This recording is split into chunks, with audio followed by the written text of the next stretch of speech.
আপনারা বলবেন আমাকে তৌহিদ মানে হচ্ছে একত্ববাদ, এ কথা বলবেন, অনেকেই বলবেন যে তৌহিদ মানে একত্ববাদ। একত্ববাদ মানে কি? একত্ববাদ মানে আল্লাহকে এক বলে মানে মেনে নেওয়া, আল্লাহকে এক বলে বিশ্বাস করা। খুব খুশি আছেন এটাতে, এতটুকু উত্তরে খুব খুশি আছেন যে আল্লাহকে এক বলে বিশ্বাস করা তৌহিদ। আচ্ছা, আল্লাহকে এক বলে বিশ্বাস করলেন আপনি, কিন্তু আপনি দরগায় গিয়ে নজরানা দিলেন, এখন কি হবে? না, ও বলছে আছে আমি আল্লাহকে এক বলে বিশ্বাস করি, কিন্তু ওইদিকে আমি অন্যেরও ইবাদত করি। তো আল্লাহকে এক বলে বিশ্বাস করা প্রকৃত তাওহীদ নয়।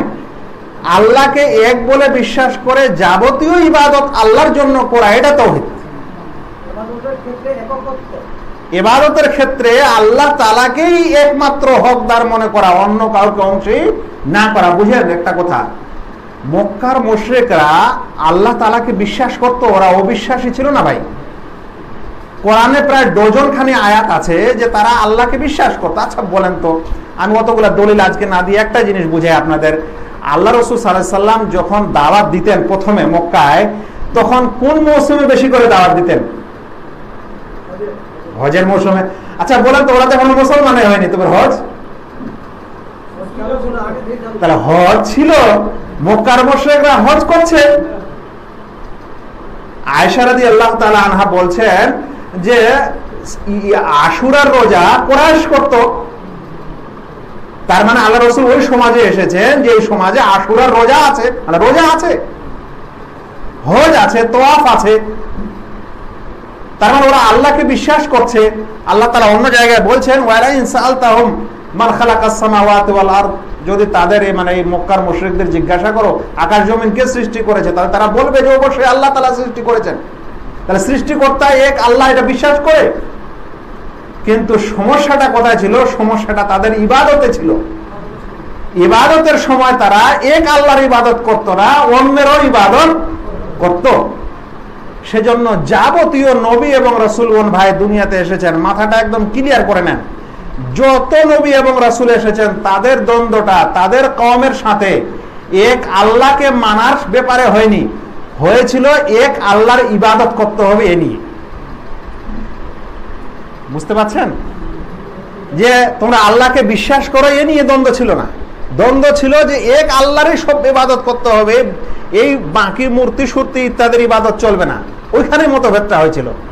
সেই কারণে যত নবীগণ এসেছেন তারা দাওয়াত দেওয়ার সময় কোরআনে আল্লাহ তাআলা যে আয়াতগুলো উল্লেখ করেছেন যে যে সেটা হুদ আলাইহিস সালাম, সালেহ আলাইহিস সালাম, নূহ আলাইহিস সালাম, উবুদুল্লাহ মা লাকুম মিন ইলাহিন গায়রু, তোমরা সকলে আল্লাহর ইবাদত করো, তিনি ছাড়া সত্য কোনো মাবুদ নেই।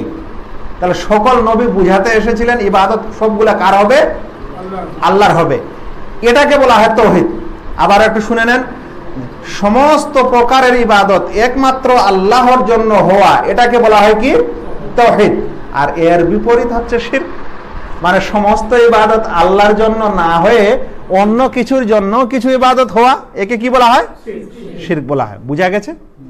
জি, এটা ক্লাস, এটা আমি ওই ধোঁয়াধার বক্তৃতা দিয়ে আমার লাভ নাই, আমাকে বুঝিয়ে দিতে হবে আপনাদের যে একমাত্র ইবাদত। ওই জন্য তাওহীদের সংজ্ঞায় যতগুলা সংজ্ঞা এসেছে তার মধ্যে একটা খুবই স্পষ্ট সংজ্ঞা হচ্ছে ইফরাদুল্লাহ বিল ইবাদা, ইবাদতের ক্ষেত্রে আল্লাহকে এক মনে করে নেওয়া, ইবাদতের ব্যাপারে আল্লাহ তাআলার সাথে কাউকে অংশী না করা।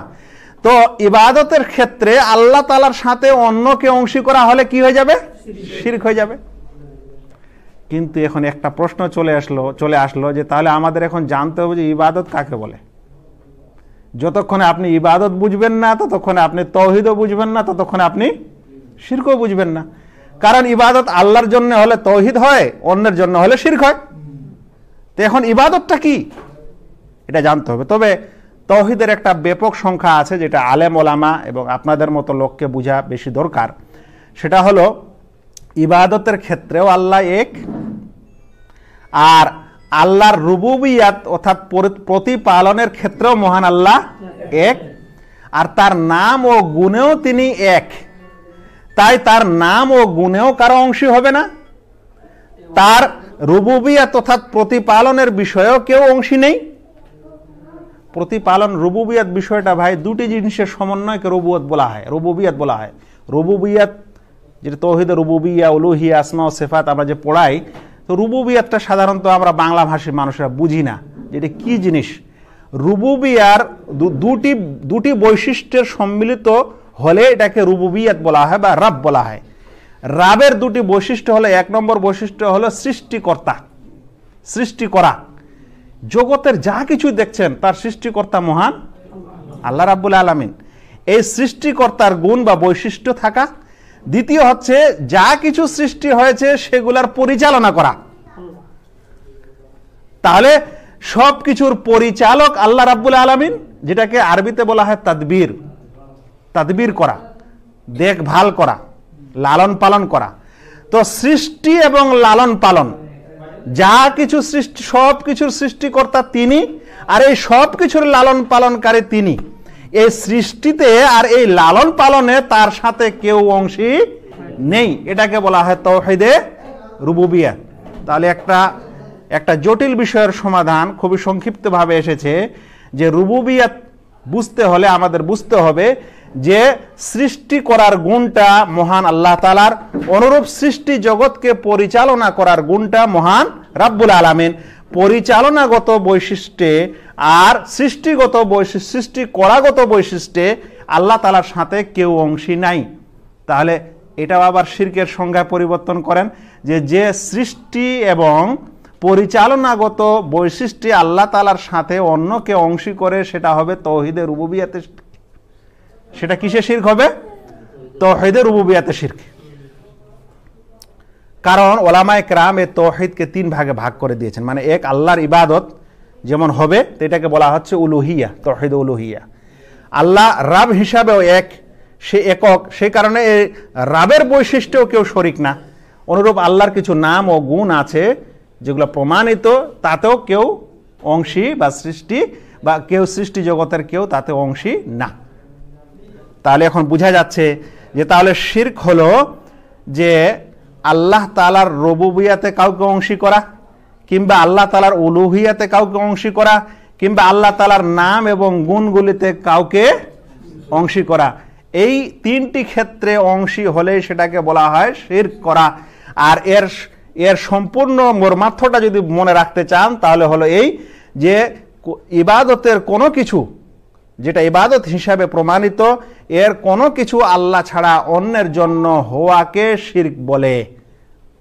তাহলে আপনি বলবেন আদমু ইফরাদিল্লাহ বিল ইবাদাহ, আল্লাহ তাআলাকে ইবাদতের ক্ষেত্রে এক মনে না করা, বরং আল্লাহর মতো আরো কারো ইবাদত করাকে কি বলা হয়? শিরক বলা হয়। তাহলে কয়েকটা প্রশ্ন জমা হয়েছে। এক নম্বর হলো শিরক কাকে বলে, আচ্ছা আবার তাওহীদ কাকে বলে, আর শিরকের ক্ষেত্র কয়টা হয়ে গেল? শিরকের ক্ষেত্র কয়টা হয়ে গেল? তাহলে তিনটা ক্ষেত্র হলো। কয়টা? তিনটা হলো না, ক্ষেত্র তিনটা হলো। একটা হলো রুবুবিয়্যাতে শিরক হওয়া, একটা হচ্ছে উলুহিয়াতে শিরক হওয়া, আর একটা হচ্ছে আসমা ও সিফাতে শিরক হওয়া। এখানে কিছু ইলমি বিষয় ছিল যেটা হয়তো না বলাই ভালো হবে এই সময়। তবে এখন এই শিরককে বোঝার জন্য আমাকে তৃতীয় পয়েন্ট আপনাদের বুঝাতে হবে যে ইবাদত কাকে বলে। আপনি কোনো কাজকে শিরক বলবেন না যতক্ষণ পর্যন্ত এটা প্রমাণিত না হয় যে এখানে ইবাদাহ লিগাইরিল্লাহ, আল্লাহ ব্যতীত অন্যের জন্য ইবাদা হলো। যতক্ষণ এটা প্রমাণিত না হয় ততক্ষণ আপনি ওটাকে শিরক বলতে পারেন না, শিরক বলবেন না। এটা অন্য কিছু হতে পারে, বিদআত হতে পারে, হারাম কাজ হতে পারে, আরো কিছু হতে পারে, বিধর্মী অনুকরণ হতে পারে, অনুসরণ হতে পারে। কিন্তু শিরক সেই কাজটাকে বলবেন যেখানে দেখবেন যে এখানে ইবাদত হয়েছে আর ইবাদতটা গায়রুল্লাহর জন্য হয়েছে, তখন আপনি ওটাকে কি বলবেন? তখন শিরক বলবেন। তার আগে শিরক বলবেন না, তার আগে এটা অন্য বিধান হবে। এটা একটা সূত্র একটা, যে কোনো কাজ শিরক ততক্ষণে হয় না যতক্ষণ পর্যন্ত সেখানে ইবাদা লিগাইরিল্লাহ হয় না। আর আমি যেটা বলছি মানে বড় শিরক ততক্ষণে হয় না, ছোট শিরকের ব্যাপারটা একটু আবার আলাদা আছে।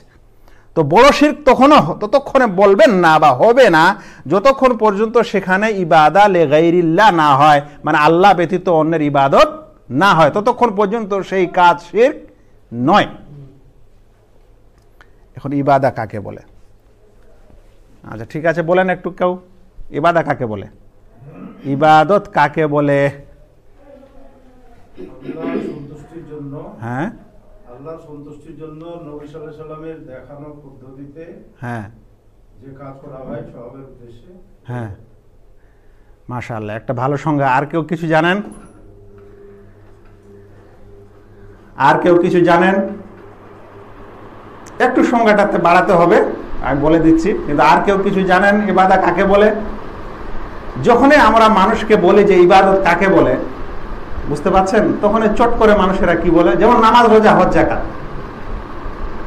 নামাজ রোজা হজ যাকাত হচ্ছে ইবাদতের উদাহরণ বা ইবাদতের একটা অংশ, সম্পূর্ণ ইবাদত না। আপনাকে যদি বলা হয় মানুষ কাকে বলে, বলে তুমি মানুষ, এটা মানুষের একজন মানুষের তুমি দেখিয়ে দিচ্ছ মাত্র, কিন্তু মানুষের ডেফিনেশন, মানুষের সংজ্ঞা তো হলো না। তো ইবাদত কাকে বলে যদি আমরা এটা না বুঝি, তাহলে তখন শিরকটা বুঝবো না, কারণ ইবাদত লিগাইরিল্লাহ হবে, তাহলে না শিরক হবে। এই জন্য শুনেন, ইবাদতের অনেকগুলা সংজ্ঞা আমাদের ওলামায়ে কেরাম দিয়েছেন। তার মধ্যে কিছু সংজ্ঞাকে বলা হয় জামে সংজ্ঞা। জামে সংজ্ঞা মানে এর মধ্যে অর্থবহুল সংজ্ঞা, এটাই সবচেয়ে ভালো সংজ্ঞা, এরকম বলা হয়েছে।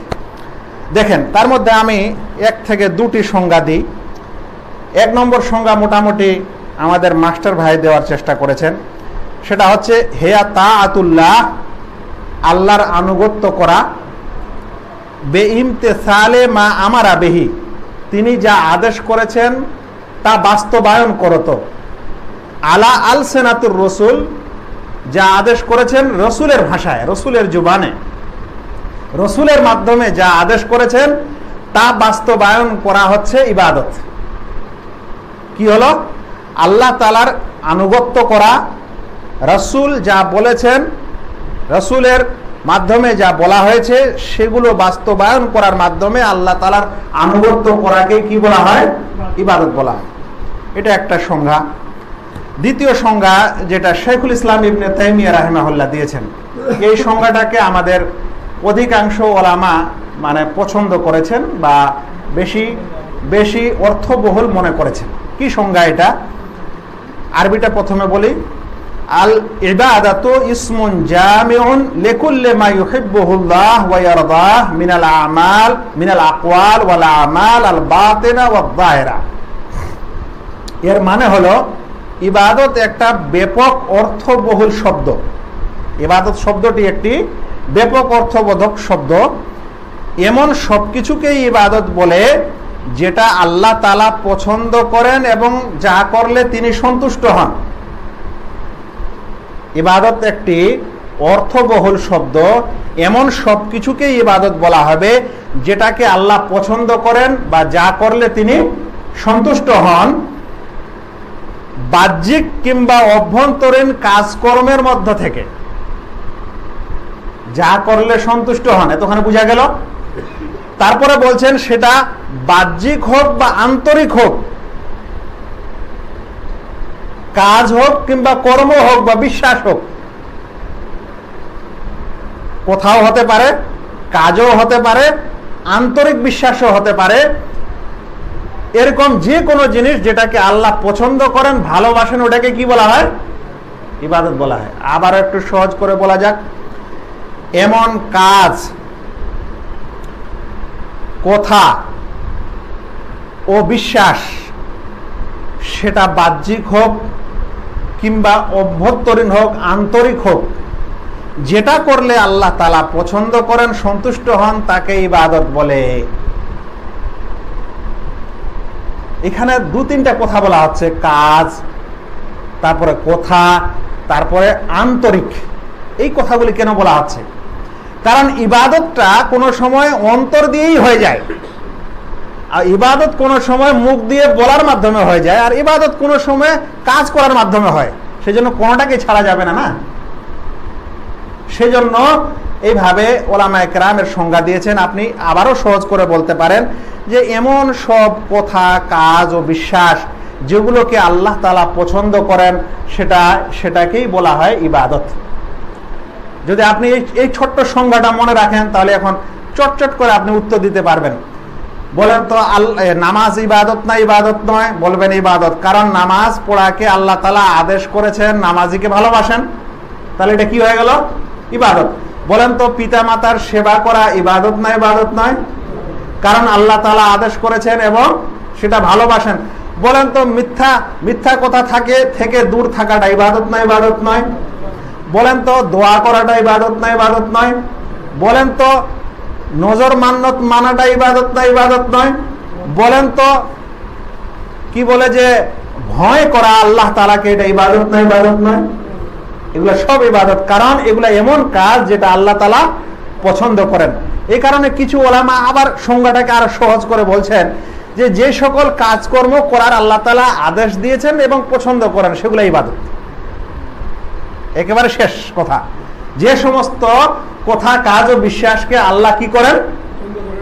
আদেশ করেছেন এবং আসলে আল্লাহ তাআলা যেটা পছন্দ করেন না সেটাই আদেশ করেছেন। এমন কোন জিনিস আল্লাহ তাআলা আদেশ করেন না যেটা তিনি পছন্দ করেন না। তাই তিনি যাই আদেশ করেন সেটাই পছন্দ করেন। কিন্তু কিছু ব্যাপারে এরকম হতে পারে যে আদেশ নাই, শুধু পছন্দের কথাটা এসেছে। সেই জন্য সংজ্ঞায় বলা হচ্ছে যে আল্লাহ তাআলা আদেশ করেন কিংবা পছন্দ করেন এরকম সব কথাবার্তা আর কাজকর্ম আর বিশ্বাস এগুলা সব কি ইবাদত। বলছি নিষেধটা আল্লাহ পছন্দ করেন, মানে নিষেধটা যখন কেউ মানে তখন আল্লাহ তাআলা ওটা কি করেন? পছন্দ করেন। নিষেধটা যখন অমান্য করে তখন আল্লাহ তাআলা ওটা কি করেন? এটা অপছন্দ করেন। তাহলে নিষেধাজ্ঞাগুলি হচ্ছে আল্লাহ তাআলার বিধান, সেগুলা তিনি আমাদের কাছে চান, আমাদের কাছে কাম্য যে আমরা ওই নিষেধাজ্ঞাগুলি মেনে চলবো, তখন সেটা ইবাদত। তাই ইবাদত ভাই আন্তরিক হয়। দেখেন, আন্তরিক ইবাদতটাই সবচেয়ে বড় ইবাদত। আমাদের আন্তরিক ইবাদত ছাড়া এই সকল নামাজ রোজা কবুলই হবে না। বলেন তো ঈমান, আল্লাহ তাআলার প্রতি ঈমান, এটা কোন ইবাদত? আপনি আল্লাহ তাআলাকে বিশ্বাস করেন এক আল্লাহ হিসাবে এবং একমাত্র তার ইবাদত করব, এই বিশ্বাসটা যখন আপনার অন্তরে আসে, এটা কোন ইবাদত হলো? আন্তরিক ইবাদত হলো। আচ্ছা বলেন তো আপনি জান্নাতের প্রতি বিশ্বাস করেন, এটা কোন ইবাদত হলো? আন্তরিক ইবাদত হলো। আপনি বিশ্বাস করেন যে আমার ইবাদতের জন্য কোন রকম শিরক না হয়, এই বিশ্বাস রাখেন, তাহলে এটা কি হলো? আন্তরিক ইবাদত হলো। রাসূলদের প্রতি বিশ্বাস কিসের ইবাদত হলো? আন্তরিক ইবাদত। যাক, বুঝা গেছে। এখন কাজকর্মের ইবাদত, যেমন নামাজ, আল্লাহু আকবার, দাঁড়িয়ে গেলেন, আবার রুকু করলেন, আবার সাজদা করলেন, এটা কি ইবাদত বলা হবে? দৈহিক ইবাদত, শারীরিক ইবাদত। যেমন হজ করতে গেলেন, তাওয়াফ করছেন, সাফা মারওয়ায় যাচ্ছেন, মুজদালিফায় যাচ্ছেন, আরাফায় যাচ্ছেন, এটা কোন ইবাদত হলো? শারীরিক ইবাদত। হজটা আর্থিক ইবাদত, একসাথে শারীরিক এবং আর্থিক। নামাজটা যেমন শারীরিক ইবাদত তেমন বাচনিক ইবাদত, কথারও ইবাদত। আপনি যদি শুধু রুকু সাজদা আর তাশাহুদ দিয়ে নামাজ শেষ করেন, কিছু না বলেন, নামাজ হবে? তাহলে কি বোঝা যাচ্ছে যে নামাজটা আমাদের শারীরিক ইবাদত প্লাস বাচনিক ইবাদত, মানে কথারও ইবাদত। সেখানে কাজও করতে হয় এবং কথাও বলতে হয়। হ্যাঁ হ্যাঁ, বাহ্যিক, এটা বাহ্যিকের বিশ্লেষণ আর কি, এগুলো বাহ্যিক ইবাদতের বিশ্লেষণ। আচ্ছা, তারপরে শুনলেন শুধুমাত্র কথার মাধ্যমে ইবাদত হয়, মুখ দিয়ে জবান দিয়ে আদায় করেন যাবতীয় জিকির আজকার, কোরআনের তিলাওয়াত, তাসবিহ তাহলিল, ওয়াজ নসিহত, এই যা কিছু হচ্ছে এটাও কি? এটা ইবাদত। এটা শুধু বচন শব্দের মাধ্যমে আদায় হয়ে যাচ্ছে, এগুলো ইবাদত। তাহলে যে সমস্ত কাজকর্ম বিশ্বাস আল্লাহ রাব্বুল আলামিন করার আদেশ দিয়েছেন বা নিষেধ করেছেন কিংবা সেগুলোকে তিনি পছন্দ করেন, এরকম সব বিষয় কি হয়ে যাবে? ইবাদত হয়ে যাবে। আচ্ছা, ইবাদতের ভাই কয়েকটা রুকুন আছে। ইবাদতের কয়েকটা কি আছে? রুকুন আছে। তাহলে প্রথমে বুঝলেন শিরকের ভয়াবহতা কি হলো, শিরক কাকে বলে, আল্লাহ ছাড়া অন্যের ইবাদতকে শিরক বলে, এখন ইবাদত কাকে বলে? যাবতীয় এমন কাজকর্ম বিশ্বাস যেটা আল্লাহ পছন্দ করেন, আদেশ করেছেন, এগুলো সব ইবাদত। এখন ইবাদতের কিছু রুকুন জানতে হবে। রুকুন মানে হলো ভাই, একটা উদাহরণ দিই, যেমন ধরে নেন যে এই মাইক্রোফোনটা, ঠিক আছে, এখান থেকে নিয়ে এই পর্যন্ত এটা গোটাই একটা মেশিন, একটা যন্ত্র। আমি বুঝাচ্ছি আপনাদেরকে যে রুকুন কথাটার অর্থ কি। এখন এখানে অনেকগুলা জিনিস আছে, যে সামনে এটা আছে, এটা স্ট্যান্ড আছে, একটা এখানে বসানোর জিনিস আছে, এটা সুইচ আছে, ইত্যাদি আছে না? এর মধ্যে কোনটা রুকুন? এর মধ্যে ওই সমস্ত পার্টসকে রুকুন বলবেন যে যদি ওটা আপনি সরিয়ে দেন তাহলে এটা আর কোনো কাজেই দিবে না। বুঝতে পারছেন কথাটা? ধরে নেন আপনি যদি এটা এখন কেটে দেন, এই সামনে এই ডোগাটা যদি কেটে দেন, তাহলে আর এটা কোনো কাজে দিবে? তাহলে আমরা বলবো এটা রুকুন। কিন্তু আপনি এইখানেও কেটেছেন, এইখানেও কেটেছেন, দিয়ে এটা ছোট করে এখানে জোড়া দিয়েছেন, আর এটা বাদ দিয়ে দিলেন, তাহলে জিনিসটা চলবে না? চলবে না। তাহলে বলবেন যে এটা রুকুন নয়। হ্যাঁ, তাহলে রুকুন মানে হলো যে এমন একটা পার্ট, যে কোনো বিষয়ের একটা এমন অংশ, ওটা বাদ দিলে আর ওই জিনিসটা ধারণা করা যায় না, তাহলে ওকে কি বলা হয়? রুকুন বলা হয়। আরো একটা সোজা উদাহরণ দিই, যেমন আমরা মানুষ,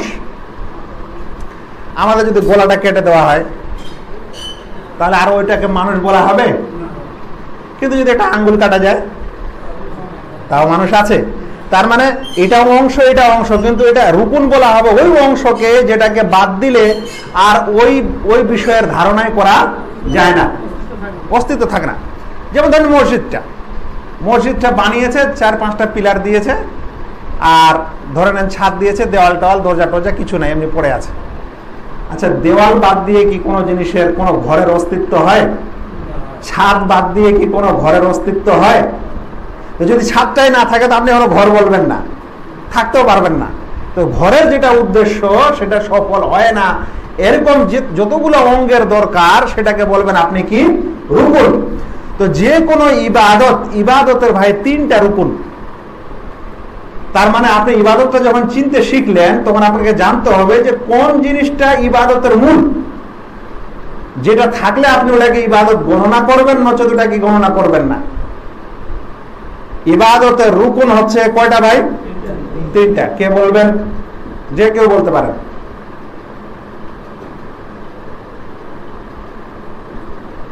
আরকানুল ইবাদা। প্রশ্ন করলে আমার একটু বিরতি হয়, পানিটা দিবেন। জি, কেউ বলবেন?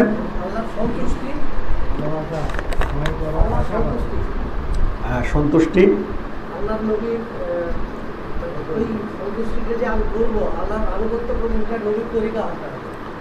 আচ্ছা আচ্ছা, ওটা হলো শুরুতুল ইবাদা। আপনি যেটা বলছেন ওটা হচ্ছে ইবাদতের শর্ত।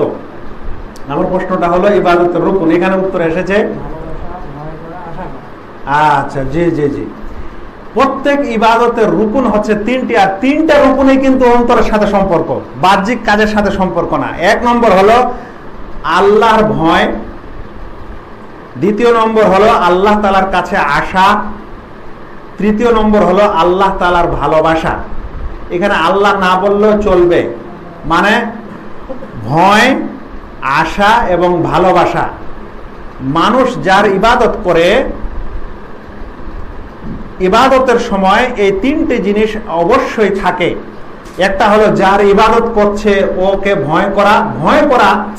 ভয় করা বিষয়টা একটু বুঝাই। দেখেন, মানুষ যখন মানুষকে ভয় করে তখন দূরে পালায়, আর এমনকি প্রাণীকেও। মানুষ যদি কোনো প্রাণীকে ভয় পায়, যেমন বাঘ, তখন মানুষ দূরে পালায়। কিন্তু আল্লাহ তাআলার ভয় অন্তরে হলে আল্লাহ তাআলার নিকটে হয়। বিরাট পার্থক্য একটা। মানুষ মানুষের সাথে ভয় করলে দূরে পালায়, কিন্তু আল্লাহর সাথে ভয় হলে মানুষ আল্লাহর নিকটবর্তী হয়। তো যেই ভয় মানুষকে আনুগত্য করতে সাহায্য করে ওটাই হলো ইবাদত। এমন ভয় যেটাকে কি করে, ওর ভয়ে ওর ইবাদত করতে লাগে, ওই ভয় হচ্ছে ইবাদত।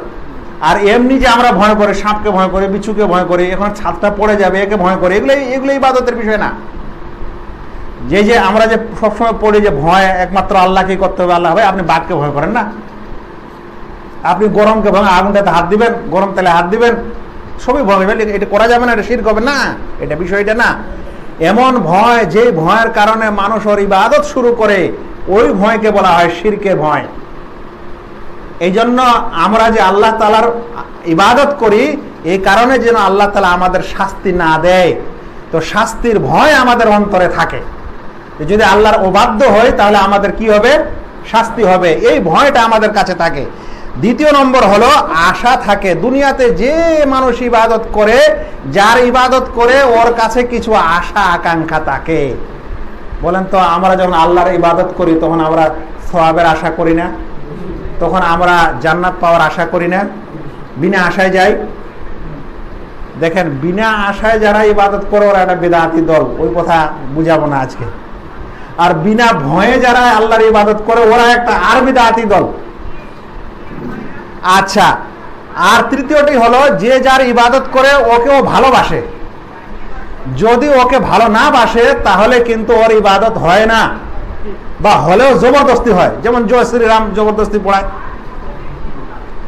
তাহলে মাবুদ যিনি হবেন, যার ইবাদত করা হবে, তা ইবাদতকারীর অন্তরে ওর সম্পর্কে ভয় থাকে, আশা থাকে, ভালোবাসা থাকে। এই তিনটা যখন কোন ইবাদতে থাকবে তখন সেই ইবাদতটা পূর্ণ হয়। ওই তিনটা না থাকে তখন ইবাদতটা পূর্ণ হয় না। অর্থাৎ আমরা যখন নামাজ পড়ি, যদি নামাজের সময় সওয়াবের আশা না থাকে, আল্লাহর রহমতের আশা না থাকে, আল্লাহর ভয় না থাকে, আল্লাহ তাআলার ভালোবাসা না থাকে, তাহলে আমাদের ইবাদত হবে না।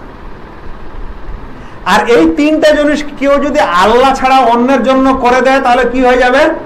ক্লিয়ারলি শিরক হয়ে যাবে, একদম ক্লিয়ারলি শিরক হয়ে যাবে। আমি একটা উদাহরণ দিই। এখন একজন মানুষ আমাদের গ্রাম সমাজে, আমি মাঝে মাঝে বলি ভাই আমাদের আহলুল হাদিসদের মাঝেও শিরক আছে, মানে আহলুল হাদিস মুখে মুখে বলে, কিন্তু ও এখন আকীদা টাকিদা ইত্যাদি শিখেনি, জানে না, বিদআতি হয়ে আছে। কিছু মানুষ গাছের নিচে জিন ভূত থেকে বাঁচার জন্য পায়রা টায়রা কুরবানি দেয়, দেয় না? দেয় না? অনেক জায়গায় আছে, এগুলো এখন বলার বিষয় দরকার নেই। ওই লোকটা যে পায়রাটা নিয়ে যে বা মুরগা মুরগি যে জবাই করছে, এখানে দেখেন ওর মধ্যে তিনটা জিনিস কাজ করছে। এক নম্বর, যার জন্য ও ওই পায়রা বা মুরগা নজর মানছে বা কুরবানি দিচ্ছে, ওকে ভয় করে, ওর ভয় আছে বলে দিতে গেছে। যদি আমি না দিই তাহলে বাবা আমার সন্তুষ্ট হবে না, আমার ক্ষতি হবে, কথা বলে না? বলে না? তাহলে ভয় আছে। ওর ভালোবাসা আছে, কারণ ওকে ও ভালোবেসে বলে ওই জায়গায় গিয়ে কুরবানি দিবে, বাড়িতে দিবে না। আছে না নাই? তৃতীয় হলো, ওর কাছে আশা আছে, যদি আমি এরকম এটা দিয়ে দিই তাহলে আমাকে এতগুলা ধন দিবে, দৌলত দিবে, অসুখ থেকে আরোগ্য দিবে, ইত্যাদি দিবে। তাহলে যার জন্য এটা সে করেছে, এটা সম্পূর্ণ রূপে কি হয়েছে? শিরক হয়েছে, কারণ ইবাদতের রুকুনগুলি সবগুলি ওর মধ্যে পাওয়া গেছে। বুঝা গেছে ভাই? এখন আপনি আরেকটা উদাহরণ নেন, এখন একটা সোজা উদাহরণ, মূর্তির পূজা।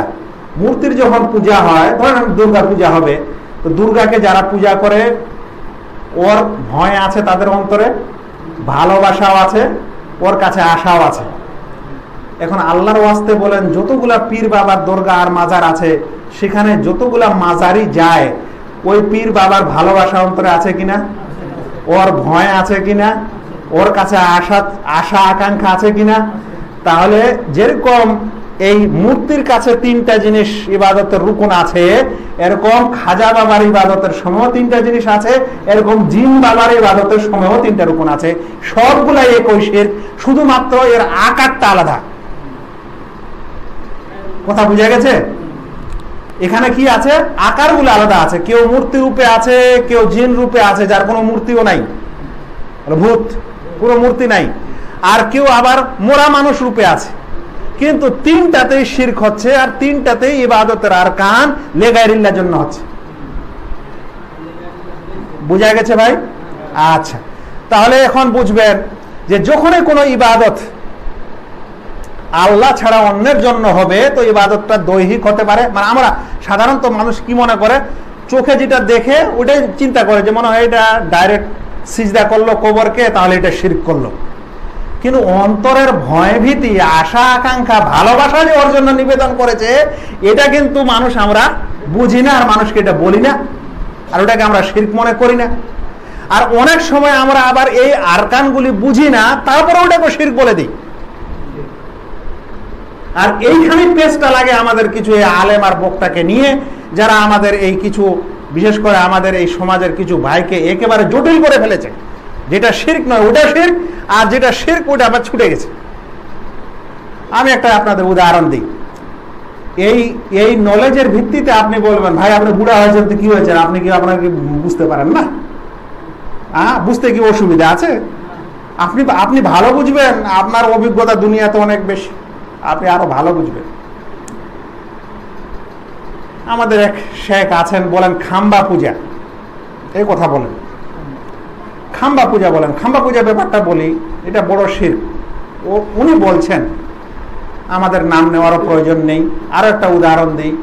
ধরে নেন আমাদের ভারতবর্ষের একটা সৌধ, কোনো কোথায় হোক বা পার্টির অফিসের সামনে একটা সৌধ আছে বা একটা মূর্তি আছে, ওর জন্মদিনে গিয়ে মালা পরালো, এটা শিরক না শিরক নয়? কে কে শিরক বলছেন আর কে কে শিরক বলছেন একটু হাত তুলেন, বলেন এটা শিরক।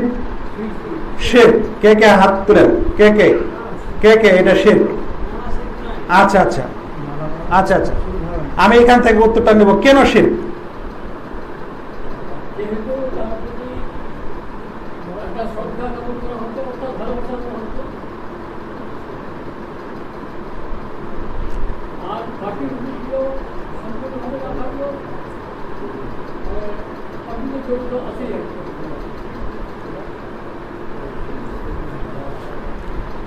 এটাই বুঝতে হবে, এটাই বুঝতে হবে। কোনো কাজকে যখন আপনি শিরক বলবেন, তখন স্পষ্ট রূপে এই তিনটা রুকনকে ফিট করবেন। যদি এই তিনটা রুকন ওর মধ্যে থেকে যায়, তাহলে আপনি ওটা নিঃসন্দেহে শিরক বলবেন, নচেত ওটা শিরক নয়, হবে না। তিনটাই থাকতে হবে। আমি যদি আল্লাহর ইবাদত কেবল আল্লাহর ভয়ে করি, আশা আর মোহব্বত বাদ দিই, তাহলে ইবাদত হয় না। আমি যদি আল্লাহকে শুধু ভালোবাসি আর তার কাছে যদি আশা না করি আর ভয় না করি, এটা ইবাদত নয়। তিনটে থাকতে হবে, রুকন থাকতে হবে। একটা বাদ দিলে হয়, জিনিসটাই থাকবে না তোমার। আচ্ছা শুনেন, যখন কোনো মানুষ কোনো সৌধায় মূর্তি দেয়, তখন এক নম্বর তিনটা রুকন দেখেন। মূর্তি দিতে, মূর্তিকে যখন মালা পরা, আমি বলছি সৌধকে, আমি কিন্তু মূর্তি পূজার কথা বলছি না, সৌধ স্থানকে। কোনো জায়গায় দেখা গেল রবীন্দ্রনাথের আছে, কোনো জায়গায় ধরেন নজরুলের আছে, প্রধানমন্ত্রীর আছে, গান্ধীজির আছে, কোনো জায়গায় ধরেন যে এমনি একটা মানে কোনো ওই যে বললাম খাম্বা, একটা চিহ্ন করে রেখেছে। এখানে আপনি এক নম্বর, আপনি কি তার ভয় আপনার অন্তর আছে? নাই, ভয় নাই। আশা অন্তরে আছে যে এই সৌধটা আমাকে কিছু দিতে পারে। আচ্ছা আচ্ছা, তৃতীয় জিনিস কি আছে? আপনি কি ওকে ভালোবাসেন? তো বলবেন হ্যাঁ ভালোবাসাটা আছে, কিন্তু দুইটা রুকন এখনো নাই, তাই এটাকে আপনি শিরক বলবেন না, এটা শিরক হবে না। ভাই আপনাদেরকে আমি বলছি, কোশ্চেন কালেও হবে না, হবে না, হবে না। আপনি দুনিয়ার যত বড় আকীদার আলেমের কাছে যান, এটা হবে না। আমাকে ভুল বুঝাচ্ছে মানুষ। কোন কথা হলো? কোন একটা জিনিস শিরক না হওয়া মানে ওটা জায়েজ হলো নাকি? এটা একেবারে আলাদা একটা আমাদের সমস্যা ভাই। কোন একটা জিনিস শুনেন, এটা ঠিক আছে বুঝে নেন, কোন জিনিস এটা শিরক নয় এর মানে এটা নয় যেটা করা জায়েজ হয়। আমি বলছি ওটা অন্য জিনিস হবে, শিরক হবে না, অন্য হবে। অন্যটা কি জায়েজ হবে না জায়েজ হবে? না জায়েজই হবে, কিন্তু শিরক হবে না। কারণ শিরক হলে ওই লোকটা ইসলামে থাকবে না, তৎক্ষণাৎ কাফের হবে। আর শিরক না হলে ও গুনাহগার হবে, কিন্তু মুসলমানই থাকবে। ব্যাপারটা এখানে বুঝতে হবে।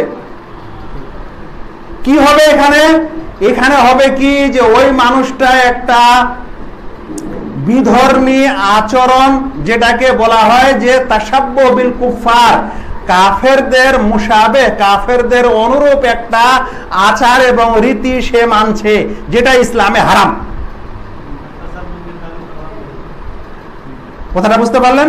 এমন একটা আচার সে মানছে যে আচারটা ইসলামে হারাম, তাসাব্বুহ বিকওম, বিধর্মীদের আচরণ, এই সকল জিনিস বিধর্মীদের শিক্ষা এবং বিধর্মীদের বিষয়।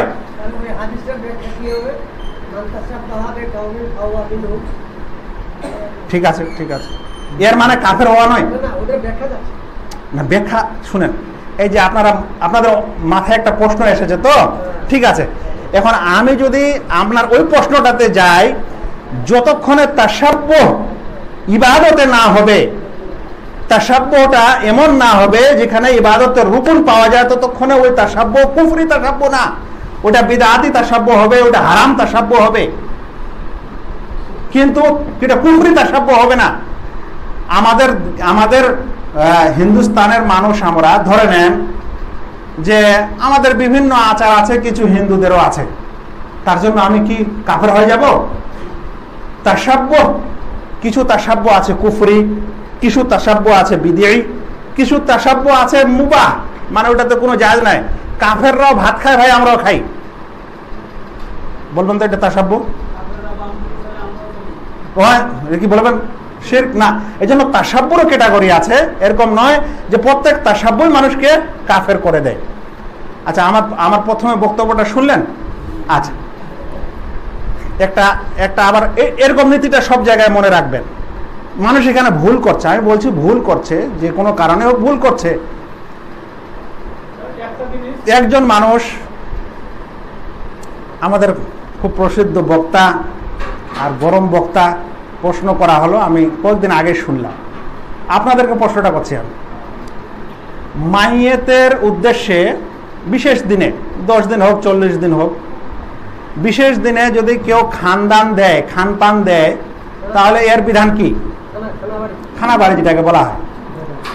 উনি বলছেন এই খানপানের জন্য দিন নির্ধারণ করাটা শিরক, আর খাওয়া দেওয়াটা বিদআত। আমি ভাই আপনাকে স্পষ্ট বলছি, আমি আপনাদের শিখাতে এসেছি, আমি কিন্তু আম পাবলিক কাজে ওদের কাছে গেলে আমি বললে হবে না, ওদের মাথায় নষ্ট হয়ে যাবে, আপনাদেরও কিছু নষ্ট হয়েছে। কিন্তু ইলিম বেশি বেশি শিখেন, ইলিম যত অর্জন করবেন জিনিসগুলো ক্লিয়ার হবে, না জটিল বেশি থাকবে। আমি বলছিলাম যে উনি ফতোয়া দিলেন, এত বড় মৌলানা, আমাদের সমাজের মানুষ মনে করছে তাকে, আমি বলছি না ছোট মৌলানা, যা মানুষ মনে করছে, কিন্তু এই বিষয়ে এতখানি অজ্ঞতা, সেটা কোনো আলেম মানুষের অজ্ঞতা এটা হয় না। আমি বলছি যে আলেম পর্যায়ের হয়, এর অজ্ঞতা এরকম হয় না। উনি বলছেন দিন নির্ধারণ করাটা মাইয়েত বাড়ির উপলক্ষে, মাইয়েতের উপলক্ষে 10 দিন হোক বা 40 দিনে যে চালাম টালাম যা কিছু বলা হয়, দিন নির্ধারণ করাটা শিরক, আর খানদানটা বিদআত, খাওয়া দাওয়াটা বিদআত। আপনারা বলেন তো শিরকের সংজ্ঞাটা কি? ঠিক ঠিক ঠিক, আপনারা এখন শিরকের সংজ্ঞাটা পড়লেন তো, যে সেখানে গায়রুল্লাহর ইবাদত হতে হবে। কেউ যদি একটা দিন নির্ধারণ করে যে মাইয়েত মারা গেলে 10 দিনের মাথায় একটা খানদান দিলে মাইয়েতের কাছে সওয়াব যায়, এখানে কি গায়রুল্লাহর ইবাদত হলো? যদি গায়রুল্লাহর ইবাদতেই না থাকে তাহলে শিরক কেমন করে হয়? তো এখন আমি কেন আপনাকে এটা বুঝাচ্ছি, আমি এই কারণে বুঝাচ্ছি ভাই, আমি শুধু না, আমরা কিছু মানুষ একেবারে বিষয় বিরাট সমস্যায় পড়ে গেছি। কেন? আমাদের নিজের আলেম ওলামা, যাদেরকে আমাদের সমাজের আহলুল হাদিসদের, সালাফিদের আলেম ওলামা, যাদের কথা শুনছেন, যাদের কথা মানছেন, যাদের ফতোয়া আমরা নিচ্ছি এবং তাদেরকে বড় মনে করছি, অথচ তারা এই শিরক বুঝতে ভুল করছে। আর যে কারণে এখন হয়তো আমাদের দিনাজপুরের মানুষ ভাই আমি ভালো করে চিনি, কারণ আমিও দিনাজপুরের, তো এই মাটির আমি যতই ভালো আলোচনা করি, আপনাদের অনেকের মেজাজ না, এটা আমাদের একটু মুর্শিদাবাদের মৌলভী সাহেবের কাছে শুনতে হবে, এটা আপনাদের মাথায় একেবারে বসিয়ে রেখেছেন। কিন্তু মুর্শিদাবাদের মানুষরা আমার কাছে শুনে, ব্যাপারটা এখানে, ব্যাপারটা আপনাকে ইলমের আধারে হতে হবে। তো ব্যাপারটা তো আপনার কি বলে, যে যেটাকে বলা হয় আবেগের উপর দিয়ে আপনি কাউকে ভালোবাসলেন আর কাউকে মেনে নিলেন আর বড় ছোট ভাবলেন, ঠিক না। এটা ইলম যেখানে পাওয়া যাবে সেখানে আপনাকে নিতে হবে, ক্লিয়ারলি নিতে হবে। সেজন্য কোন কাজকে শিরক তখন বলবেন যখন সেটা ইবাদা লিগাইরিল্লাহ হবে। ওটাকে বড় শিরক তখন বলবেন যখন ইবাদতের 3টি রুকন ক্লিয়ারলি ওর মধ্যে পাওয়া যাবে। আমি বললাম মূর্তি পূজার মধ্যে 3টা রুকন পাওয়া যাচ্ছে, আপনার কবর পূজার মধ্যে 3টা পাওয়া যাচ্ছে, ভূত আর জিন পূজার মধ্যে 3টা পাওয়া যাচ্ছে। কিন্তু কেউ যদি খানদানের মধ্যে কিন্তু কোনো পূজা ইবাদত গায়রিল্লাহ পাওয়া যায় না। আচ্ছা, কেউ যদি কোনো জায়গায় সৌধতে ফুল দিচ্ছে তো এটা দেশীয় আচার হয়ে গেছে, রাজনীতির আচার হয়ে গেছে, যেই আচারটা আমাদের ইসলামিক আচার নয় সেই কাজটা ওরা করছে, ওটাতে শিরক হয় না। কিন্তু যদি কোনো ফুলদাতার অন্তরে ওই 3টা থাকে তাহলে তখন ওকে কি বলবেন? তাহলে তুমি শিরক করেছ, ওখানে কোনো ছাড় নাই। কেউ যদি মনে করে নেন একটা এরকম মূর্তি আছে যে মূর্তিকে সে অন্তর দিয়ে ভালোবাসে, আচ্ছা ভালোবাসার একটা ব্যাপার আছে ভাই, আপনি আমাকে ভালোবাসেন কিনা? তো শিরক করলেন নাকি? আমি আপনাদের সকলকে আল্লাহর রাস্তায় ভালোবাসি, শিরক করলাম? তো ভালোবাসাটা কোন ভালোবাসা শিরক এটা বুঝতে হবে। ভালোবাসা আল্লাহর মতো ভালোবাসা, যেই ভালোবাসায় মানুষ ওর ইবাদত শুরু করে। আমি আপনারা সকলে আপনার পিতা মাতাকে কম ভালোবাসেন, কম সম্মান করেন? তো সব সম্মানেই কি শিরক? সব ভালোবাসাই কি শিরক? ওই সম্মান যে সম্মান আল্লাহর হওয়া উচিত, ওই ভালোবাসা যে ভালোবাসা আল্লাহর হবে তারপরে অন্য মানুষের হবে। কেউ যদি তার বাপ মাকে আল্লাহর মতো ভালোবাসে তাহলে শিরক হবে। বুঝতে পারছেন কথাটা? কিছু মানুষ আছে ভাই, যে ভাই কিছু মানুষ আছে যে ভাই আমি কিছু বুঝি না, বাবা মা আছে দুনিয়াতে, ওর সেবা শুশ্রূষা করবো, এটাই আমার জন্য জান্নাত। তার মানে ও পিতা মাতার সেবা করে শিরক করছে, মানে ও আল্লাহর চাইতে বেশি মর্যাদা তার পিতা মাতার দিয়েছে, ভালোবাসা দিয়ে শিরক করেছে। তাই কেউ যদি সৌধকে এরকম করে, যে কোনো মূর্তিকে মালা দেওয়ার সময় যদি ওর অন্তরে ভালোবাসা রাখে, ওকে যদি সত্যিকারে আন্তরিক গোপন ঘন রাখে, তারপরে মনে করেন যে ওর কাছে আশাও থাকে, তাহলে তখন বলবো ভাই তুমি গেছো, তুমি অবশ্যই শিরককারী, বড় শিরককারী। কিন্তু তোমার মধ্যে দেশীয় আচার রক্ষার্থে তুমি গেছিলে, যাওয়ার পর তুমি মালা দিয়ে এসেছো, এতখানিতে তুমি এখনো শিরক করোনি, কিন্তু হারাম কাজ করেছো, যেটাকে তোমাকে করা যাবে না। আচ্ছা, বলছিলাম কত দূরে যাব আপনাদের নিয়ে। আচ্ছা, এখন আলোচনায় বুঝতে পারলেন খুব সহজে, এখন বুঝাই যে তাহলে শিরকের ক্ষেত্র হয়ে যাচ্ছে 3টা। একটা হয়ে যাচ্ছে রুবুবিয়াতের ক্ষেত্রে, মানে সৃষ্টি এবং প্রতিপালনের ক্ষেত্রে শিরক করা। দ্বিতীয়টা হচ্ছে ইবাদতের ক্ষেত্রে শিরক করা। তৃতীয়টা হচ্ছে আসমা ও সিফাতে শিরক করা। এখন এই যে আমি ব্যাখ্যাটা দিচ্ছি, এগুলো সব বড় শিরকের ব্যাখ্যা দিচ্ছি, মানে এখানে শিরক মানে ও গেছে ইসলাম থেকে। এখন প্রথম বিষয়টা হলো রুবুবিয়াতে শিরক করা। আর রুবুবিয়াত মানে হলো আমাদের সৃষ্টিকর্তা মহান আল্লাহ এবং সারা জগতের পরিচালক হচ্ছেন তিনি মহান আল্লাহ। সৃষ্টিকর্তার গুণে আর সৃষ্টির গুণে আর পরিচালনার গুণে আল্লাহ তাআলার সাথে কেউ অংশী নাই। যদি কেউ মনে করে তাহলে এটা বড় শিরক হবে। কিন্তু একটা কথা বলি, পৃথিবীর সকল সম্প্রদায়, ইতিপূর্বের সম্প্রদায়, তারা আল্লাহ ছাড়া অন্যকে সৃষ্টিকর্তা ভাবেনি, তাই রুবুবিয়াতের শিরক কম। কিন্তু আমি আপনাদেরকে যদি এখন একটা প্রশ্ন করি, আমার একটু এটা দিবেন তো, ওই কলারটা দিবেন তো, বেগে আছে। কিন্তু আমাদের এই যুগে, বর্তমান যুগে এমন একটা বড় সম্প্রদায় আমাদের মাঝে আছে যারা কিন্তু সৃষ্টিকর্তা আল্লাহকে বিশ্বাস করে না। এর অনেকগুলা রূপরেখা আছে। কিছু নাস্তিক আছে যেটা জানেন, ওরা সৃষ্টিকর্তা বিশ্বাস করে না, এটা তো ঠিক। তাহলে সৃষ্টিকর্তা বিশ্বাসই করে না, রবে বিশ্বাস করে না, তাহলে এটা কি? তাহলে এটা যেমন কুফর, এটা তেমন শিরক। এটা যেমন কুফর, এটা তেমন শিরক। যদিও আমাদের মুসলিম ঘরে কেউ থাকে, মুসলিম গ্রামে থাকে, ভোটের সময় তখন সে টুপিও পরে, কিন্তু সে আসলে কি করে না? আল্লাহকে বিশ্বাস করে না, সৃষ্টিকর্তা আমাদের কেউ আছে এটা বিশ্বাস করে না, তাহলে শিরক। অবশ্য কুফর ওটা, অনেক সময় শিরক কুফর, কুফর শিরক একই হয়, শুধু পরিভাষার নাম আলাদা হয়। আচ্ছা দেখেন তো, বলল যে এই বছর ভাই 2-3 দিন আগে এত বৃষ্টি, রাত একদম ঠান্ডা, কফ লেগে গেল, সর্দি হয়ে গেল, আর আজকে এরকম গরম যে একেবারে থাকা যাচ্ছে না। এই কয়দিন আগে আমাদের অমুক লোকটা বেঁচে ছিল, কথা বললো, কালকে আবার লোকটা মারা গেছে। এই ধান এবছর খুব ভালো হয়েছে, ধানও হয়ে গেল, আবার গমও খুব ভালো হলো, এগুলো সব প্রকৃতির দান। কার দান? এগুলো কার দান? বলছে প্রকৃতির দান। কার দান বললো? প্রকৃতির দান। এই প্রকৃতিটাকে, নেচারটা কি? তাহলে ও এই ভালো মন্দ, কল্যাণ এবং অকল্যাণের সৃষ্টিকর্তা এবং দাতা মনে করছে কাকে? প্রকৃতিকে, যেটা অবশ্যই বড় শিরক। সেটা কি? অবশ্যই বড় শিরক। এটা রুবুবিয়তের শিরক, এটা আজে বাজে শিরক না। সেজন্য কোন মুমিন ব্যক্তি প্রকৃতির দান কথা বলতে পারে না। তবে কেউ যদি বলে তাহলে আমরা বলবো যে তোমার এই কথাটার উদ্দেশ্য কি? চট করে মুশরিক বলবেন না। যদি বলে ভাই এরকম বই পুস্তকে বলে লেখা আছে, মানুষ বলে তাই আমি বলেছি, কিন্তু আমি আল্লাহকে বিশ্বাস করি, তাহলে ওকে আপনি মুশরিক বলবেন না। সেজন্য যখনই কোনো এমন পরিভাষা কোনো মানুষ ব্যক্ত করবে যেটাতে উভয়েরই মানে থাকে, উভয়েরই সম্ভাবনা থাকে, তাহলে ওকে জিজ্ঞাসা করতে হবে যে আপনি যে বললেন এটা প্রকৃতির দান, এ আপনার উদ্দেশ্যটা কি? যদি বলে হ্যাঁ এটা প্রকৃতি দিয়েছে, ধান প্রকৃতি দিয়েছে, বৃষ্টি প্রকৃতি দিয়েছে, গরম আর ঠান্ডা প্রকৃতি দিয়েছে, নিঃসন্দেহে কাফের, একেবারে বড় মুশরিক।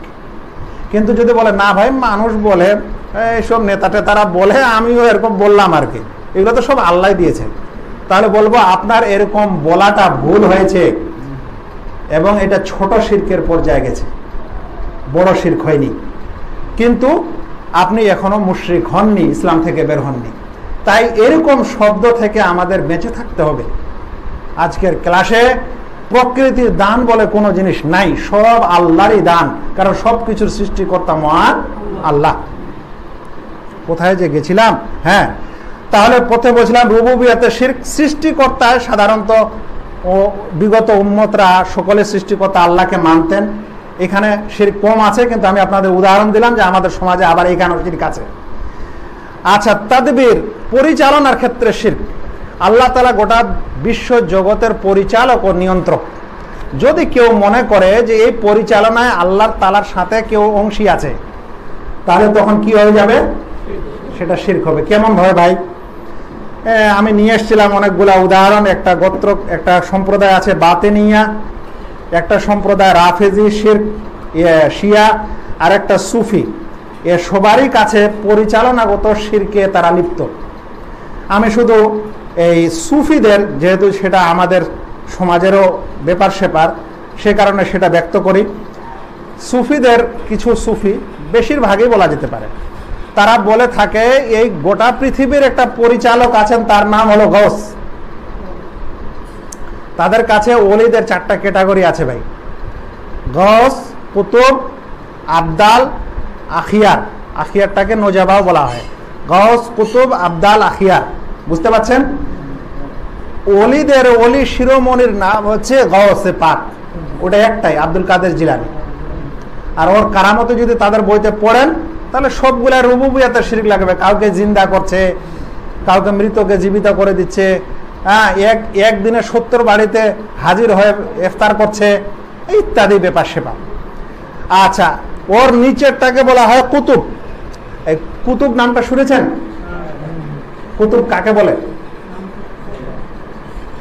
হ্যাঁ, আহলে হাদিস সংগঠন তো খুব করলেন, বুড়া হয়ে গেলেন, এখনো শিরকের জোরগুলা বুঝি না। ওই জন্য আমি বলছিলাম সবসময় যে ভাই শিখতেই হবে, উপায় নেই। হ্যাঁ, ধারণকারী, গুড গুড, হ্যাঁ হ্যাঁ গুড। কুতুব শব্দটা আরবি, এর বহুবচন হচ্ছে আক্তাব, মানে যেটাকে বলা হয় মেন পয়েন্ট। যে কোনো মেশিন, যে কোনো কারখানা যখন ঘুরে, তার মধ্যে একটা মেন যন্ত্র থাকে বা মেন পার্টস থাকে, যেটাকে কেন্দ্র করে বাকিটা ঘুরে। ওই জিনিসটাকে বলা হবে কি? কুতুব। ধরে নেন এটা জাঁতা, মাঝখানে একটা লাঠি দেয় না, ওটা লাঠিটা তুলে দিলে জাঁতাটা ঘুরাতে পারবেন? পড়ে যাবে। ওটাকে বলা হবে কুতুব। ধরে নেন একটা মেশিন, মনে করেন একটা ওই যে গরুর গাড়ি ছিল, তো গরুর গাড়িটা ঘোরার জন্য একটা ভিতরের চাকাগুলোর মধ্যে কি থাকতো? ওটা যদি না হয় গোটা গাড়িটাই থাকে, চলবে? ওটাকে বলা হবে কুতুব। তো বলছে বিশ্ব জগৎ নিয়ন্ত্রণে আল্লাহর 4 জন কুতুব আছে। কারজন কুতুব কয়জন আছে? যেই 4 জন কুতুব এই বিশ্বটাকে নিয়ন্ত্রণ করছেন পরিচালনার ক্ষেত্রে। বুঝতে পারছেন? এটাকে তারা বলা হয় আল আরকান আল আরবা, 4টি খুঁটি, 4টি স্তম্ভ, এই কথা তারা বলে। 4টি দিকে, উত্তর দক্ষিণ পূর্ব পশ্চিম, 4 দিকে 4টা আছে। এরপরে আরো কয়েকজন আছে, ওর নাম হলো আবদাল। আবদাল হচ্ছে 7টা, আর এই 7টা আবদাল 7টা মহাদেশের কুতুব। 7টা মহাদেশ আছে না? কটা মহাদেশ? 7টা মহাদেশের পরিচালক। এইভাবে আছেন নোজাবা, যারা বিশেষ বিশেষ কিছু এরিয়ার পরিচালক। বুঝতে পারছেন? এখন সুফি যদি এটা বিশ্বাস করে, বা যে কোনো মানুষ যদি বিশ্বাস করে যে আমাদের অমুক ওলি বা অমুক তমুক, যদি মানে আমাদের আল্লাহ তাআলা যেমন বিশ্ব জগৎ পরিচালনা করছেন, নিয়ন্ত্রণ করছেন, সেরকম একজন কুতুব বা গৌস বা অমুক তমুক নিয়ন্ত্রণ করছে, তাহলে হবে এটা রুবুবিয়াতের শিরক। কিসে শিরক হবে? রুবুবিয়াতের শিরক। আল্লাহ তাআলা এই বিশ্ব জগৎ পরিচালনা করেন, এই পরিচালনায় কেউ অংশী নাই। এটা হলো তাওহীদ, এটা হলো তাওহীদ রুবুবিয়্যাহ। যদি বলে যে অমুক পরিচালনার ক্ষেত্রে অংশী আছে, তাহলে ওটা হয়ে যাবে কি? রুবুবিয়্যাতে শিরক। এখানে একটা কি বুঝাতে চাচ্ছিলাম, হ্যাঁ, এই সুফিরা শিরক থেকে বাঁচার জন্য একটু শব্দ পাল্টায়, এটাও বলে দিই। ওরা বলছে যে আল্লাহ তাআলা আমাদের কুতুবদেরকে এটা দায়িত্ব দিয়েছেন। শিরকটা কখন হবে? যখন আপনি বলবেন যে কুতুব আল্লাহ তাআলার সঙ্গে বিশ্ব পরিচালনায় অংশী। ওরা এখন ওইটা থেকে বাঁচার জন্য বলছে আল্লাহ তাআলা আমাদের কুতুবদেরকে দায়িত্ব দিয়েছেন,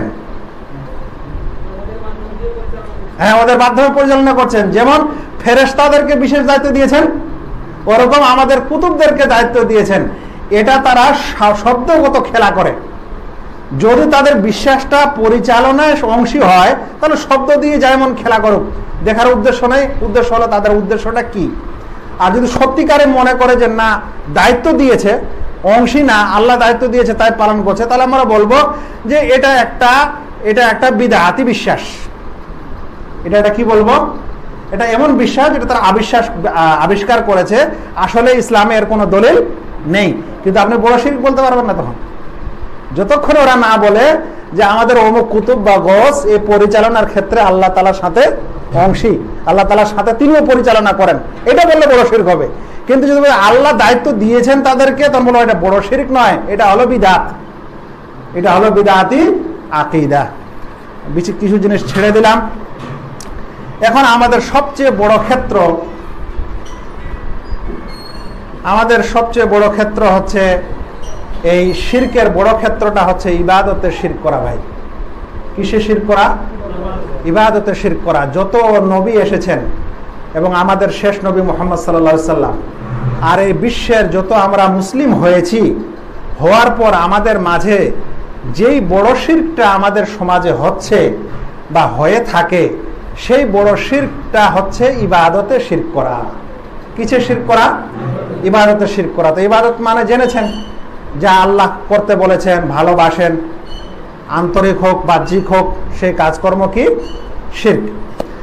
এখন সেই কাজকর্ম ইবাদত, আর এর বিপরীতটা হচ্ছে শিরক। তো ইবাদতে শিরক মানে হলো আল্লাহ ব্যতীত অন্যের ইবাদত করা শিরক। আল্লাহ ব্যতীত যারই ইবাদত করুক মানুষ, অনুরূপ আল্লাহর, আচ্ছা 5 মিনিট এটা শেষ করে দিই।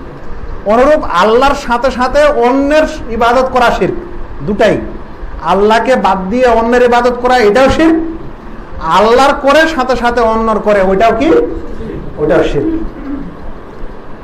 মুসলিম সমাজে যে শিরক হয়েছে ইবাদতে, এই ইবাদতের সমস্ত শিরকের মধ্যে সবচেয়ে ভয়ানক শিরকটা হচ্ছে আল্লাহ ছাড়া অন্যের কাছে দোয়া করা, প্রার্থনা করা। এই শিরকটাতে লিপ্ত। কথাটা মনে রাখছেন? মুসলিম সমাজে যত শিরক হচ্ছে, বড় শিরক আর কি, এই বড় শিরকের ভয়াবহ বড় স্তম্ভটা বা বড় বিষয়টা হচ্ছে আর দোয়া লিগাইরিল্লাহ, আল্লাহ ছাড়া অন্যের কাছে দোয়া করা, আল্লাহ ছাড়া অন্যের কাছে প্রার্থনা করা, আল্লাহ ছাড়া অন্যের কাছে কিছু কামনা করা, আল্লাহ ছাড়া অন্যের কাছে আশা করা, আল্লাহ ছাড়া অন্যের কাছে ফরিয়াদ করা, আল্লাহ ছাড়া অন্যের কাছে প্রার্থনা করা। এটাই হচ্ছে আমাদের মুসলিম সমাজের বড় শিরকগুলির মধ্যে কুতুব, বড় শিরকি কুতুব এটা, দোয়া লিগাইরিল্লাহ, যার ব্যাখ্যা ও বিশ্লেষণ ইনশাআল্লাহ হয়তো পরে করা হবে। আমাদের মাত্র তাওহীদে রুবুবিয়্যার শিরকটা বোঝানো হয়েছে, তাওহীদে উলুহিয়া এবং আসমা ও সিফাতের শিরকটা বোঝানো হয়নি। আসমা ও সিফাতের শিরকটা একটু বুঝবেন, বিশেষ করে গত সপ্তাহের কিছু পোস্টের ওখানে উত্তরও আছে ইনশাআল্লাহ।